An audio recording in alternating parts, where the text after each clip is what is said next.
This is obviously a lot for a mother to go through. It'd be a lot for anybody to go through. You know, it was a lot for me to go through, and I wasn't even really good friends with him. You know what I mean? Anybody in the church, we knew him socially.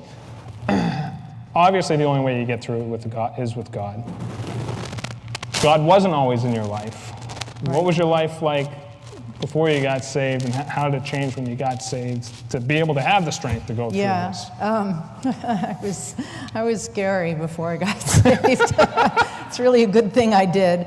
I got saved 23 years ago, and I was a single mom up in Wellfleet, and I drank hard. I had really lived a life for several years of just being very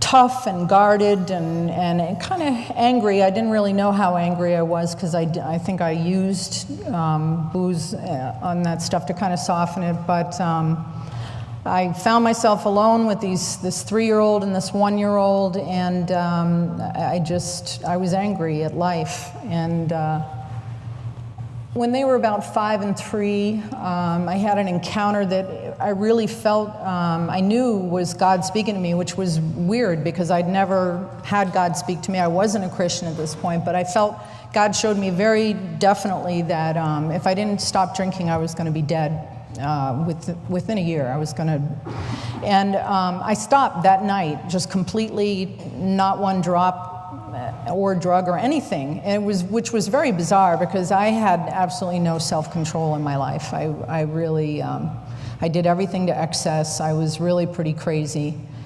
And when I quit drinking, I was confronted with who I was, which was really ugly.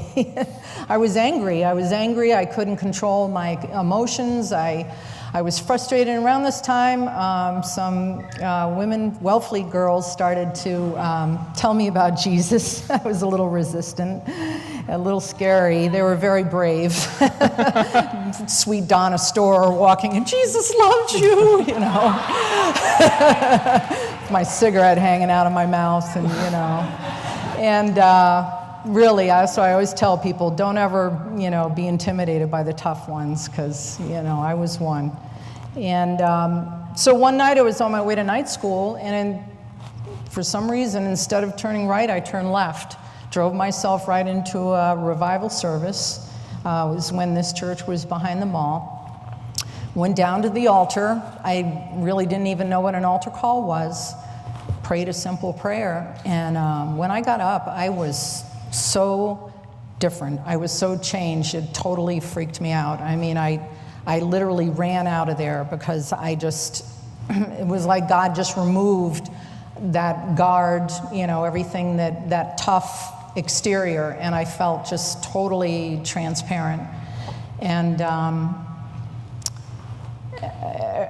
I wasn't even really sure what had happened, but I knew that my life was, I remember driving home that night and I was like, wow, the stars, wow, and then I woke up the next morning, I was like, yeah, it's still here, wow, and it was cool. I mean, my mind, a lot of things had to change. And still, it's a work in progress. But my heart was totally changed that night. Changed. Yeah. I think Pastor Campo, I believe, wants to come up and give a quick perspective from Pastor's point of view. I got a little note here. So we can have that happen right now. Please, yes.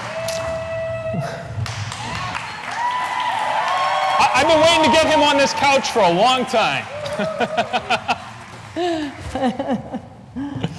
As a pastor, I've had an opportunity to work people through difficult times like what Robin shared this evening. And what Robin experienced is probably one of the worst things that you can possibly go through.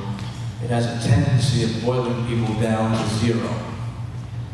And I was there when Robin was at zero. And as her pastor, I can tell you that Robin was still a Christian. Robin still had a wonderful spirit. And Robin continued to be a Christian.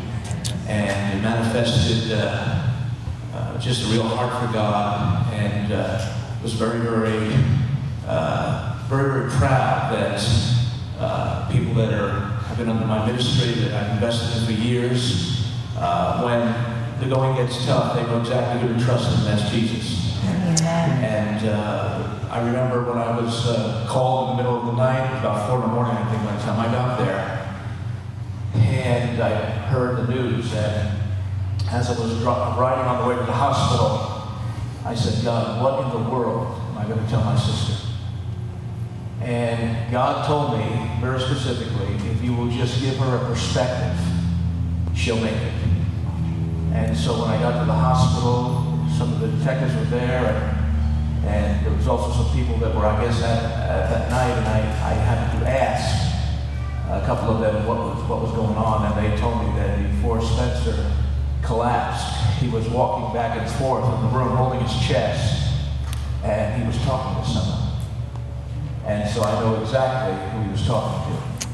And that was the perspective I felt that God encouraged me to just speak into Robin's heart that, you know what, Spencer knew exactly who to trust at that time, and God carried him back, carried him home. So it's a very, very powerful. When you're on the ropes and when you are boiled down to zero, which sometimes in life you go through situations like that, the God that we serve, the God that we preach, He really does work.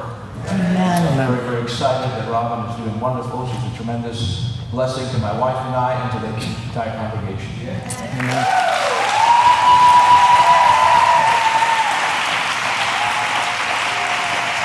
It's my pastor. She was holding up well until that. I know.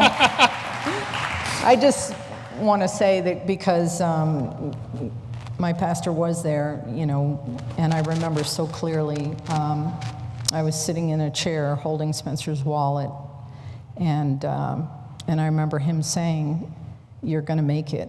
You're going to make it through this." And I just looked at him like, you know, when we do go through things, you have got to look up. You just have to look up. You've got to set your gaze above. And it was like he was pointing to me, just saying, "You're going to make it. You need to look up."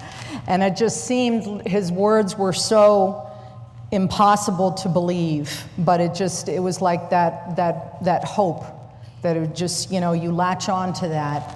And when my house, my husband can tell you, I still have this board up. It's a cork board, and I created it. I don't know how long after Spencer died, but across the top of it, it says the Board of Hope. And I started tacking to it little things that encourage me. I have some cards from people. I have some things that were written by preachers from the 1600s. I have some lyrics to songs. I have some pictures. And that's really who our God is. You know, He is a God of hope. And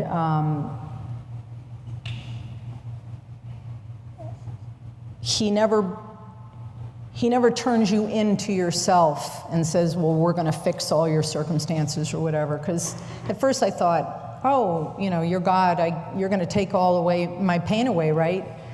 And He didn't do that. He doesn't do that. But what He does is He comes right into the midst of your pain and where you're at, and He draws you to Him. And that's the place of healing. That's the place of being grounded and knowing who He is. And it's like I was telling you today, you know, as Christians, we have to trust in that He is who He says He is. And a lot of times I see people try to fit God into their circumstances, you know, because we want to figure everything out.